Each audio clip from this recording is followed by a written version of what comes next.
Hello everyone, AmyR here with Prairie Paper and Ink, and this is my card for this week's Color Throwdown Challenge, for which I am the hostess. So I will have all the info in my blog post, which is linked directly below the video. So to start off with, I'm using some new products from the My Favorite Things May release. And I've shown this tip before, I did a quick tip video on it, but I'm just using the dies from the new Pretty Posies stamp set as a guide to line up all the stamps I want to use on my card. So I've got my watercolor paper inside my mini MISTI, and then I laid down the dies and then laid out the stamps within the outlines of the dies.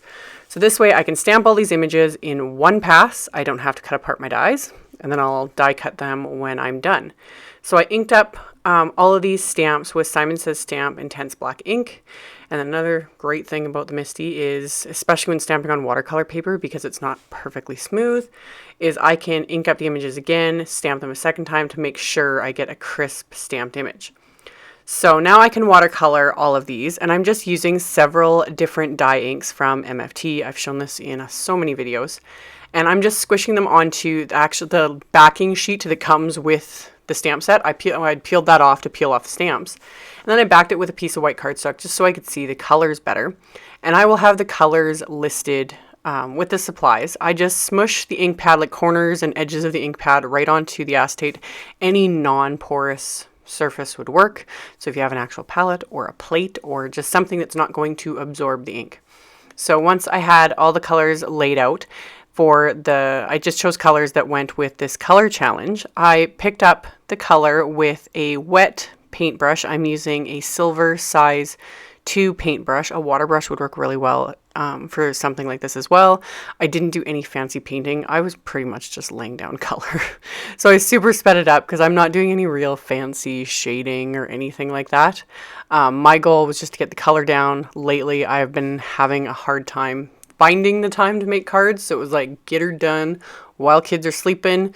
I need to just move fast. So that's why I'm doing it like this. So I just filled in all the open areas, and then once everything was dry, which that's the nice thing about watercoloring with dye inks is they dry really quickly. So once everything was dry, I just taped that whole die set into place. I just use micropore tape. Any sort of tape really is going to work. Taped them into place so it doesn't shift when I run it through my machine, and then I run it through my machine and everything is die cut at once. Again, fabulous time saver. So then for the background of my card front, I'm using the new Diagonal Sentiment Strip Cover Up Dynamics. And I have a piece of white cardstock, and I decided to coat the back of it with a piece of the same size Stick It adhesive sheet. Now that I'm remembering to use this stuff, it's actually pretty fun. I peeled off the backing and applied that to the back of the cardstock, and then I'm going to run that through my machine as well. So then once it's die cut, the back will have a peel off backing, which I will show in a minute, and I'm just going to pop out those inside pieces. And then I could have done one of two things. I could have run this through several times with several pieces of cardstock, but I thought I would use a piece of white fun foam. That seems to be quite the popular thing lately with a lot of people, is using fun foam as your dimensional rather than stacking cardstock. I'm still on the fence about it. It just kind of depends. Sometimes it works for me, sometimes it's finicky. With this one, it was a little finicky.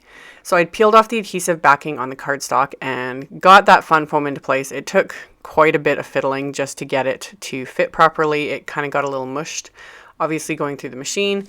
So which does, it comes back to its original shape to a degree, but yeah, I don't know. I think in the end, it might have been faster for me to just die cut, 3 or 4 pieces of white cardstock, but I was determined to get this card done.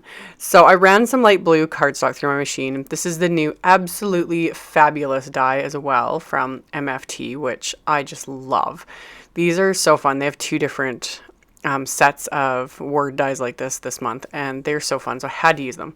So I die cut the blue cardstock with the Absolutely die and adhered that onto that sentiment strip background. And then I arranged the flowers how I wanted along the one side. I'm just adhering everything down with some Tombow Mono Multi. And I did the same thing with the word fabulous. I die cut that from black cardstock, and then I adhered that down with Tombow Mono Multi. And then to adhere this the foam backing here of the card front, I just used some sticky tape adhesive. And again, I thought afterwards, because always hindsight. I could have run the foam through with another sheet of that same stick it and it would have saved me time, but I wasn't thinking that. I was like all over the place when I made this. So I just used sticky tape adhesive and it works just as well. So I adhered that to my card base, which is just heavyweight white cardstock cut to 4 1/4 by 11 and scored at 5 1/2. So standard A2 size card. And then I had these few little leftover watercolored pieces, which I purposely left over just to add to the inside. I decided not to stamp sentiment. Wanted to keep this one rather simple. And by simple, I mean I decided to make it look like sequins threw up all over it. I couldn't stop myself ever since I organized my sequins, and now I can like see all the colors. It's sitting right here beside me, and yeah, everything gets sequins. It's like, you get a sequin, you get a sequin. Everything gets sequins. So anyway, I pulled out several in the color scheme to go with this and just, yeah, threw them up all over my card. Rather than that's just it. I used to be really good about, just add 3 sequins or maybe 6, just a few. And now I had like 30. So I adhered those into place with my Ranger Multi-Medium matte adhesive and called it a day. So as always, I will have links below the video. I will have a link to my blog post, which will link to the color challenge. I will have links to all the supplies used. So check that out below if you're interested. Thank you all so much for watching and subscribing and thumbs upping my videos, and I'll catch you all next time. Bye.